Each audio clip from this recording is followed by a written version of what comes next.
Yan. Shh! No! Hinihila mo na naman yung tenga. Naglalaro lang naman sila, hindi sila nag-aaway. Kaso, puro sugat na si Taba. Ingat na ingat kang hindi magkaroon ng kalbo yung buhok niya. Dahil sa skin issue. Walang skin issue. Sa harutan meron. Kaya lang paano naman natin pipigil naglalaro, no? Hindi naman pwedeng hindi maglaro.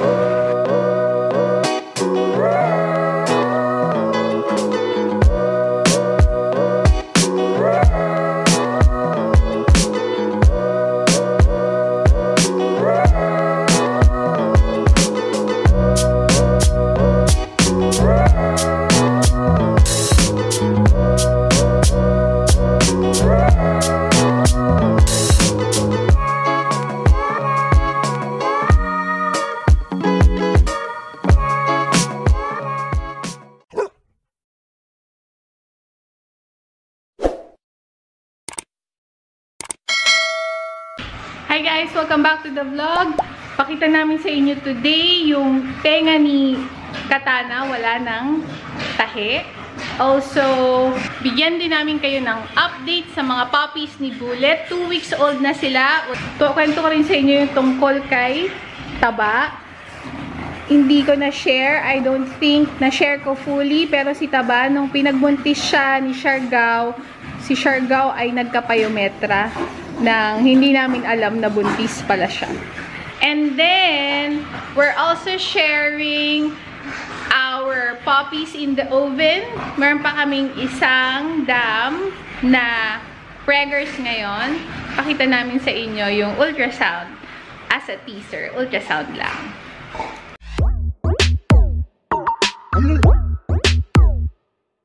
Ba yung paa ni Badyaw. Hindi naman sila nag-aaway.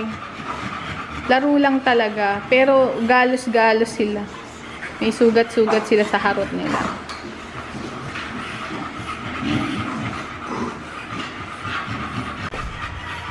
Yung ibang mga aso gusto nilang lumabas. Yung mga aso namin gusto nila pumasok. Labas, labas, labas, labas! Ayan ako, lagot tayo kay Daddy. Nasira yung gate. Lemon, lagot ka kay Daddy. Nasira mo yung gate.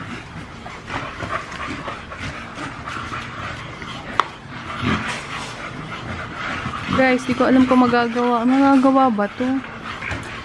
Lagot tayo sa tatay niyo. Ayan na nga. Lalo nang nasira. Nako, Dad. I cannot.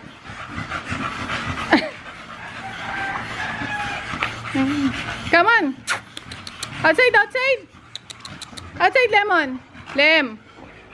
Naku, si Lemon medyo bright. Hindi ka dito. Outside. Come on. Come on, come on.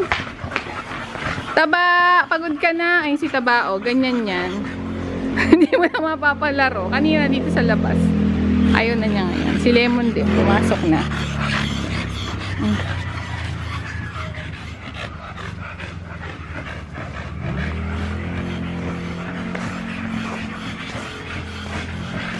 Taba, ayaw na niya lumabas kasi natatakot yan mas mailabas doon, hindi na siya mapapasok. O, diba? Yung mga aso namin, kala nyo ba feeling nila masaya sila sa labas? Hindi. Dito sila sa loob masaya.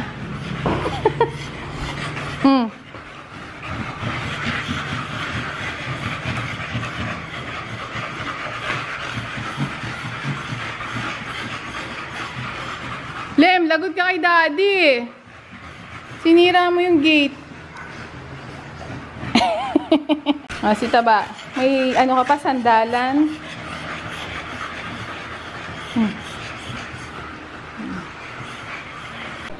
Yan. Hindi man makuhang magalit ni Daddy. Kasalanan daw ng bisagra. Maliit. So, bibili kaming malaking bisagra.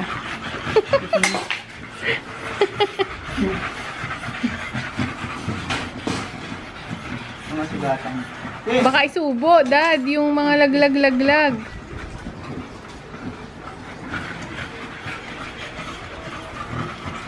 Oh, 'di ba?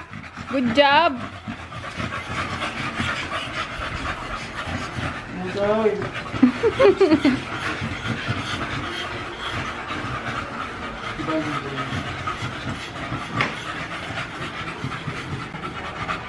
Dapat din napagbalik. Bingo! Excuse me. Yung bagong ligo. Oh, may aso na ulit siya.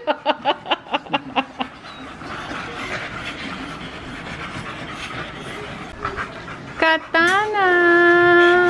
Si Lemmy. Ito na siya. Pakita namin kahapon tinanggal yung stitches nito. Dinala namin sa kay Doc. Pwede naman naming tanggalin pero matagal. Parang mas gusto ko na lang na ipatanggal kay Doc. Pero ayan na siya. This is, ano to, 2 weeks after ng ear crop. Yan na yung itsura ng ears niya. Yan. Okay. Tapos, papakita ko lang yung chest niya. Na-realize ko na nagre-react yung balat niya sa mga, ano, yung dumi. Kasi pag naglaro siya dyan, no, tapos naiwan dito, kailangan mo siyang punasan. Hindi pa naman to pwedeng maligo ngayon dahil bagong bakuna kahapon, anti-rabies. So, ayan na, si Katana. Mission accomplished.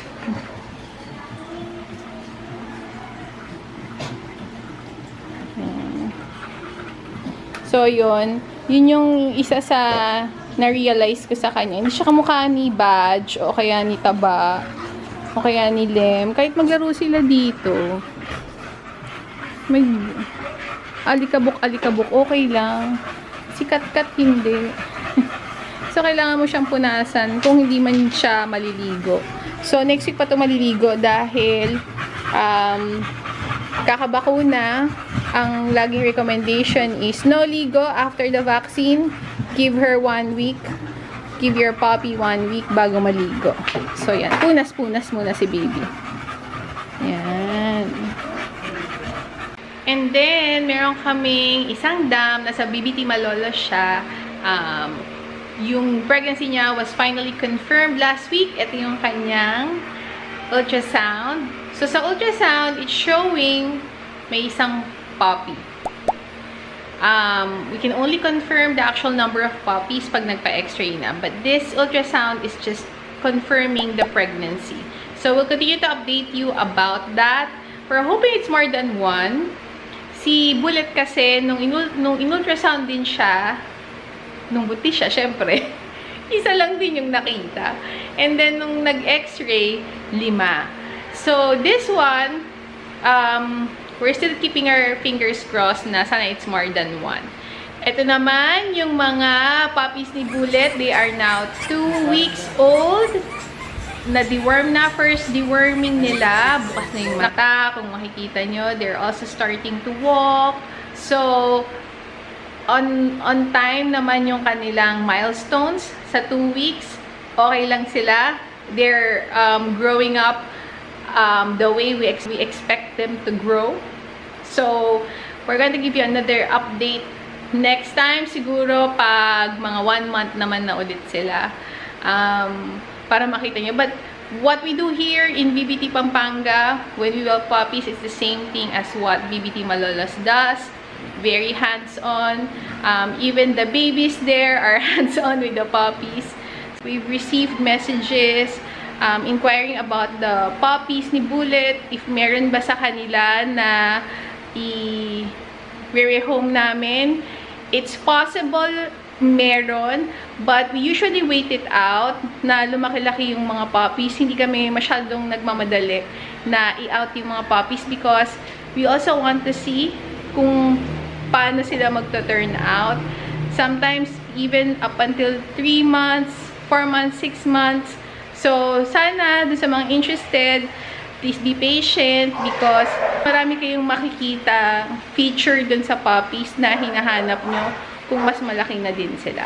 Most importantly, na make sure namin yung first 3 months nila ay nabigay namin lahat ng kailangan nila. Kompleto yung vaccine, kung kailangan ear crop, yung mga ganyan.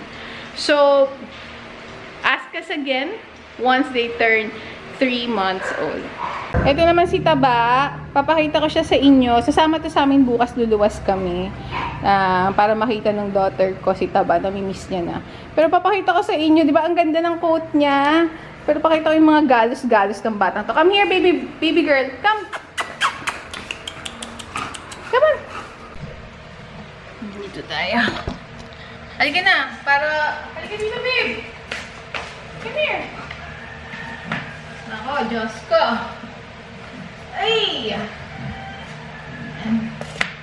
Tabayan ka lang. Huwag ka tatalon, ha? Pakita mo sa kanila yung mga galos-galos mo dahil makulit ka. Okay yung balat niya, oh. Basa lang kasi uminom ng tubig. Uminom sila ni Budge. So, papakita ko sa inyo. Lagi kasi silang naghaharutan. Ayan, oh. Ayan, oh. Nakita niyo. Mayroon siyang mga kalbo-kalbo. Dahil, pag nagagalusan, tas gagaling, o di mayroong mga poknat. Meron pa siya dito. Galos din. So, well, I'm just sharing this with you kasi minsan, no, ingat na ingat tayo sa coat. Ako, obsessed ako sa coat. Gusto ko, syempre, maayos yung coat, no. Ito kasi talaga yung pinakamahirap at pinakamatagal ayusin. Pero, hindi naman isa sa pinakamahirap at pinakamatagal ayusin.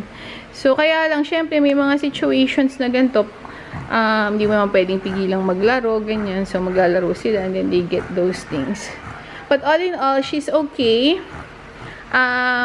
Merong nagtanong sa akin nung isang araw kung may video ba kami nung puppy pa si Taba. So, meron. Ito siya. It was actually a very long video because ang dami namin nabigay na updates nun, including our first dog na sinali namin sa dog show. And then, yung mga, andun din kasi yung first whelping client namin. And then si Tabanga, and I think we have Tattoo din at that time na malapit na rin mga anak.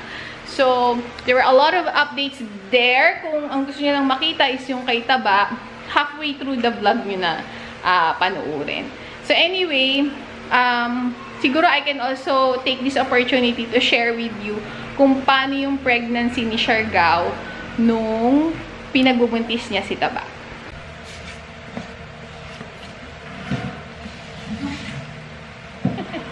Come here! So, si Taba, first litter to ni Siargao. And nung pinagbubuntis siya ni Siargao, actually, hindi pa namin alam na buntis si Siargao. Nag-hit siya.